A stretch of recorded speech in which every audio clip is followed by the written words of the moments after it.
Hi guys, Devara trailer అయితే release అయింది guys. Final trailer కూడా రిలీజ్ అయిపోయింది. సో ట్రైలర్ ఎలా ఉంది అంటే బాగుంది గైస్. మంచి ఎఫెక్ట్స్ బాగుంది అనమాట. ఎక్కడ అసలు బ్యాక్ డ్రాప్ అనేది లేదు ట్రైలర్ లో. మంచి అట్రాక్టివ్ గా అనిపించింది ఆ సీన్స్ ఏదైతే ఉన్నాయో. సో నాకు ఏంటంటే ఇక ట్రైలర్ లోకి వచ్చేస్తే మనకి దానికైతే మూవీ చూడటానికి ఎలా అనిపిస్తుంది అంటే ఒక చిన్న హాలీవుడ్ రేంజ్ ఫీలింగ్ అయితే కలుగుతుంది. అలాగే విజువల్ కూడా చాలా బాగుందని చెప్పొచ్చు గైస్. ఇక కొన్ని పాయింట్స్ అయితే చూద్దాం. నాకు కొన్ని సీన్స్ ఎలా అనిపించింది అంటే చిన్న కాపీ కట్ సీన్స్ లాగా అనిపించింది. లైక్ షార్క్ ఎలా అయితే ఉందో అది మనకి ఛత్రపతి ప్రభాస్ గారి మూవీలో టైప్ అని ఒక చిన్న సీన్ కనిపించింది. అలాగే ఇంకా కొన్ని ఆ విలేజ్ నేమ్స్ ఎలా అయితే ఉందో మనకి ఆచార్యలో పాదఘట్టం, దీంట్లో వచ్చేసి ఇంకా వేరే టైప్ లో అయితే డిజైన్ చేసినట్టు అనిపిస్తుంది. ఇక కొత్తగా అనుకోవటానికి ఏంటంటే ఆ వెపన్స్ కోసం ఫైట్ అన్న సీన్స్ కూడా కొద్ది డిఫరెంట్ గా ఉంది. సో కొన్ని మైనస్లు ఉంటాయేమో అనిపిస్తుంది. సో ఓవరాల్ గా ట్రైలర్ అయితే బాగుంది. మంచి ఇంట్రెస్టింగ్ గా అట్రాక్టివ్ గా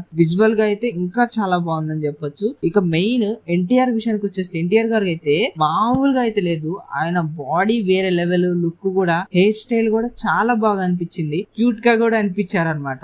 బాగానే ఎఫెక్ట్స్ పెట్టారని అనిపిస్తుంది. ఇక ఫస్ట్ హాఫ్ పార్ట్ 2 ఇంకా పార్ట్ 1 పార్ట్ 2 ఎలా ఉంటది అనేది నాకైతే చిన్న ఐడియా ఉంది. ఏంటంటే మనకి పార్ట్ 1 ఏంటంటే దేవరా గారికి ఒక కొడుకు అయితే ఉంటారు. ఆయన కొడుకు కొద్దిగా భయస్థుడిగా ఆ టైప్ లో ఉంటారనమాట. వాళ్ళ నాన్న స్టోరీ ఏదైతే ఉందో అది పార్ట్ 2 అనుకుంటున్నా. ఎందుకంటే వాళ్ళ నాన్నకి ఏమైంది అనేది ఒక పార్ట్ 1 వరకు మనకి రన్ అవుతూ ఉంటది. పార్ట్ 2 లో అసలు ఏంటి అనేది స్టోరీ ఉంటుంది అని అయితే అనిపిస్తుంది. ఇక ఓవరాల్ గా అయితే బాగానే అనిపించింది గైస్. విజువల్ గా గానీ దానికైతే ఎన్టీఆర్ గారి ఎఫెక్ట్స్ అయితే బాగా కనిపిస్తున్నాయి ట్రైలర్ లో గానీ. ఇక మూవీ ఎలా ఉంటది అనేది చూడాలి. చూద్దాం మరి మూవీ ఎలా ఉంటుందో.